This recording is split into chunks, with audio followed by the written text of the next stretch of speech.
প্রিয় কক্সবাজারবাসী, আরা কি নয় সিস্টার মশাই, আরা কি নয় সিস্টার মশাই। প্রিয় কক্সবাজারবাসী, আপনারা জানেন পরবর্তী বাংলাদেশের ভবিষ্যৎ হচ্ছে বঙ্গোপসাগর ঘিরে। আমাদের পরবর্তী বাংলাদেশকে নিয়ে ভাবতে হলে অবশ্যই বঙ্গোপসাগরকে প্রাধান্য দিয়ে পরবর্তী বাংলাদেশকে ভাবতে হবে। প্রিয় কক্সবাজারবাসী, আপনাদের কক্সবাজার যেমন অপার সম্ভাবনা রয়েছে, ঠিক একইভাবে অনেক সমস্যাও রয়েছে। তার মধ্যে একটা প্রধান সমস্যা ছিল ট্যাবলেট বডি। আপনারা ইতিমধ্যে ট্যাবলেট বডিকে উৎখাত করেছেন, বডিকে উৎখাত করা গিয়েছে।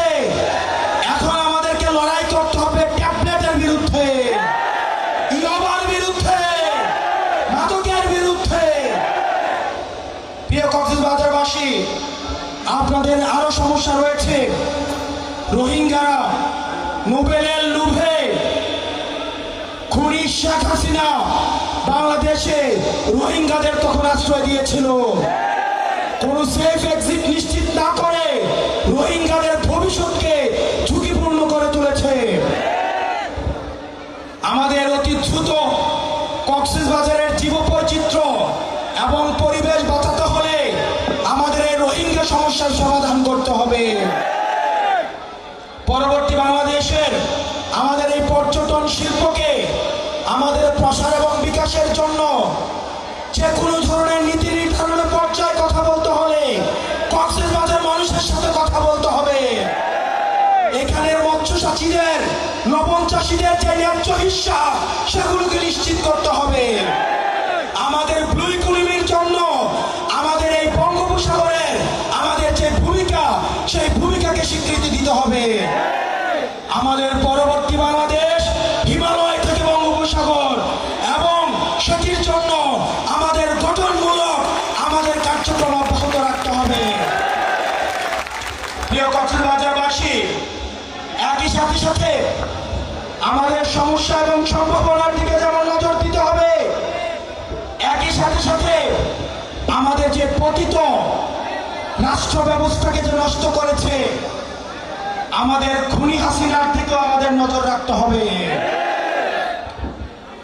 আপনারা দেখছেন, আমরা আগে দেখেছি নির্বাচনের মধ্যে একটা দল সংস্কারের বিপক্ষে অবস্থান নিয়েছে, বিচারের বিপক্ষে অবস্থান নিয়েছে, ফলশ্রুতিতে তারা নির্বাচনের বিপক্ষে অবস্থান নিয়েছে। আমরা বিশ্বাস করি রাষ্ট্রের সুসংহতের জন্য, গণতান্ত্রিক উত্তরণের জন্য একটি গ্রহণযোগ্য নির্বাচনের কোনো বিকল্প নাই। কিন্তু এই নির্বাচন যদি হতে হয় তাহলে আগের নিয়মে হওয়া যাবে না। আমরা আগে দেখেছি 22 জন মিলে একসাথে মিলে গোল দিয়েছে, রেফারি সহ সরকারি দলের পক্ষ হয়ে কাজ করেছে। আমরা চাই খেলার নিয়ম পরিবর্তন করতে হবে, খেলাকে গ্রহণযোগ্য করে তুলতে হবে। পেনাল্টির মধ্য দিয়ে গোল দেওয়াকে বিবেচনা করা যাবে না।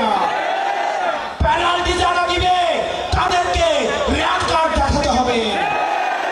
আমরা দেখতে পাচ্ছি এখন অনেক রাজনৈতিক দল পেনাল্টির পক্ষে দাঁড়িয়ে যাচ্ছে, রেফারির পক্ষে, রেফারি যেন মাঠে খেলতে পারে সেটির পক্ষে কথা বলছে। সেটির জন্য আমাদের নির্বাচন কমিশনের পুনর্গঠন প্রয়োজন। সেটির জন্য আমাদের খেলাকে সবার উপযোগী করে গড়ে তোলা প্রয়োজন। প্রিয় কক্সবাজারবাসী, আপনাদেরকে সচেতন থাকতে হবে। আমাদের পরবর্তী বাংলাদেশ বিনির্মাণ করতে হলে আমরা একসাথে লড়াই করতে হবে। ইনকিলাব ইনকিলাব, মুজিববাদ মুজিববাদ। আমরা এই দেশে এখন নতুন কিছু দরকার